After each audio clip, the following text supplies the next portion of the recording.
Juan Kapitulo 6, versikulo 35. Si Jesus miingon kanila, "Ako mao ang pan nga naghatag sa kinabuhi. Ang muari kanako dili nagayod gutomon, ug ang mutuo kanako dili nagayod uhawon." Ang mga puno Pan sa kinabuhi.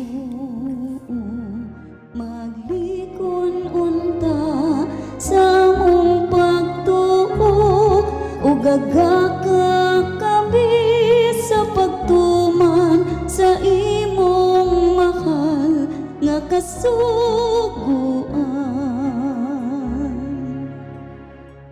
Ang ginumanaakan ninyo.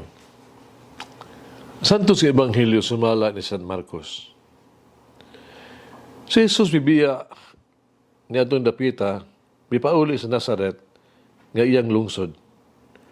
Mikuyog kaniya ang iyang mga tinunan.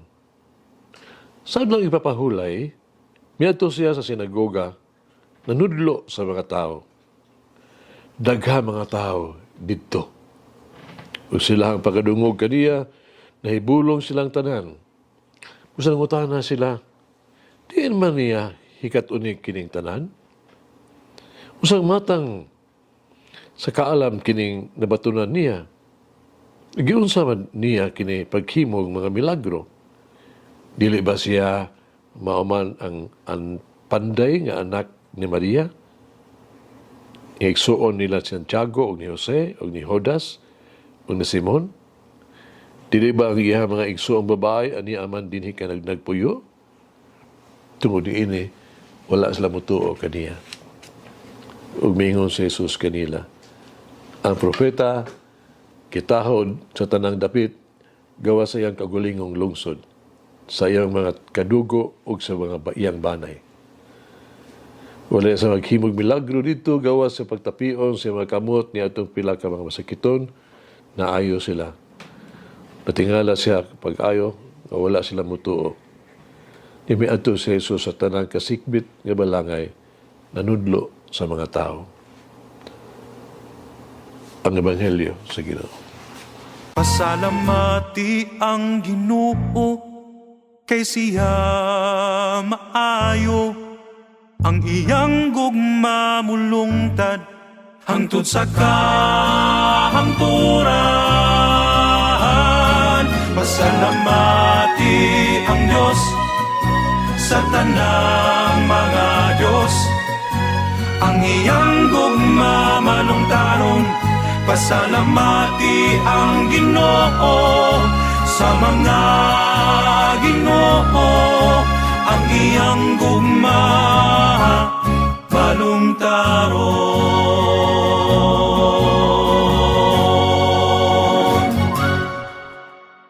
Banay kita sa Dios.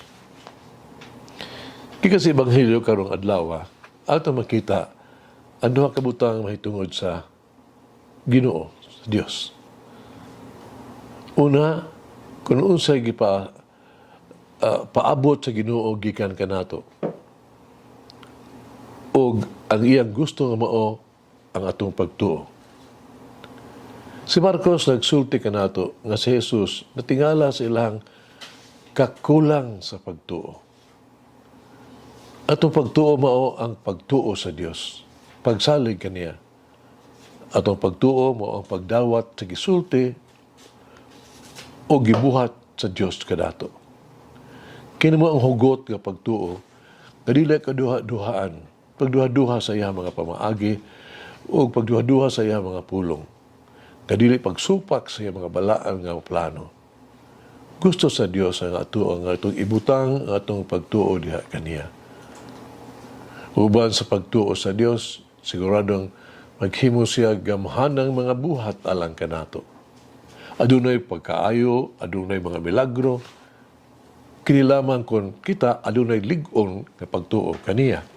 Hinudumi nga gisulti ni Jesus sa iyang mga tinunan sa Ebanghelyo ni San Lucas. Samtang siya miingon kanila, kung kamo adunay pagtuo nga sama kadako sa liso sa mustasa, makingon kamo nining kahoy si Kimoro, maibot ka ug matuman gayod ug mabalhin ang kahoy ngito sa dagat. Ikaduha, mo ang bahin sa kung unsay pagtanaw sa Ginoo kanato. Daghan sa nakadungog kang Jesus, ini-question sa iyang family background.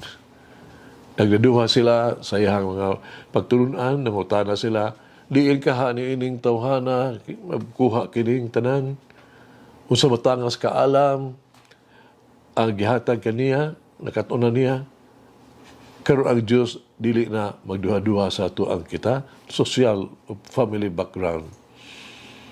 Ang Diyos dili gayud manumbaling sa to ang kagahapon. Kanunay siyang mutuo kanato. Siya nagpadayon pagsalig sa atong kaayo, sa atong katakos ug sa ato ang pagsalig.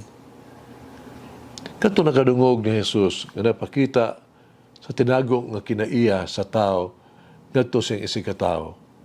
Kanunay kini ka kinaiya sa diskriminasyon. Adunay kinaiya sa pagkawalay pagtagad ug sayop nga pagsabot. Kadtong nagduduha sa kapasidad ug gagikan ni Jesus sa pamilya, dili kumbinsido sa iyang maayong mga buhat. Kulang sila sa pagtuo. Ang Diyos kanunay nga mudawat kanato bisan kinsa pa kita, bisan unsa pa ang atong nabuhat. Kitang tanan anaa sa amahan sa Dios, amahanong pagpangga sa Dios, ug panag-inig sa unay ni Jesus. Family of God. Doon ay sugalanon, dihay lugar nga nailan sa ngalan nga Camino de San Francisco de Reti. Dini si San Francisco pa Assisi nagsugod sa iyang pag-ampo o pamalandong sa iyang misyon sa kinabuhi nitong Oktubre 1208. Dinhi namguhan niya ang iyang walay pulos nga dalan sa kinabuhi. Ug dinhi usab nakaplagan niya ang iyang kipangandoy nga pag-alagad sa Dios ug sa katawhan. Diin gipadayag niya sa katawhan ang iyang gugma ngadto kanila pinaagi sa simple kaayong paghimamat. No? Every time. Good morning, good people. Maayong pagbati sa katawhan. May soon simple greeting with love. Igo na ka na. Hakit sa kinabuhi. Determinado wa ako kasundon ug tapuson ang akong adlaw uban sa mga pag-ampo ngadto kang Hesus. Mag-ampo kita. Magagahom nga Dios ang magubuhat nga amahan. Miyanhi ako kanimo uban ang may sulon nga kasing-kasing. Pasilo ako sa tanan ko mga sala. Nakasara ako batok sa imo ang kadakong gugma kanako. Pasilua ako sa ako ang walay pagtuman sa akong mga obligasyon ni Pamadomingo. Wala paghatag o panahon alang kanimo. Ug wala pagtanyag sa ako ang matalento alang kanimo.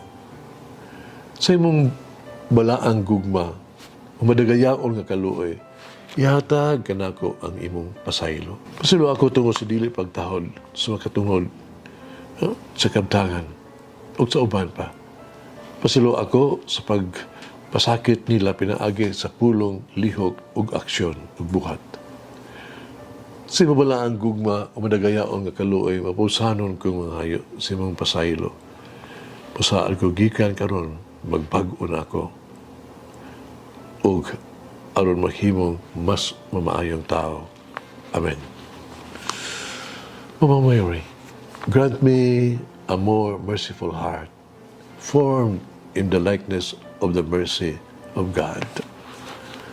Mulangin ang Diyos magagahom sa tanan, Amahan, Anak, ug Espiritu Santo. Amen.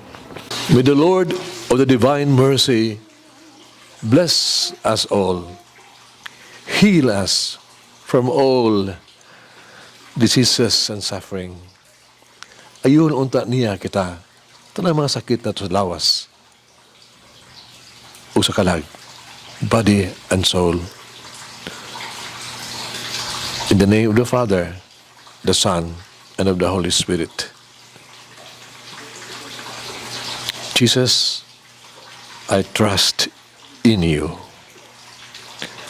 Amen.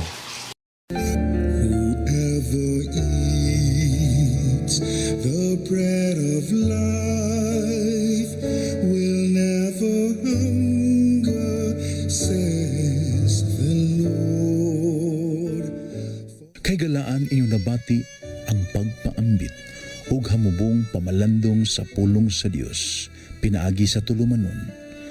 Pan sa kinabuhi nga gidumala ni Monsignor Daddy Silva. Hangtod na usab sa sunod higayon, daghang salamat. The bread of life.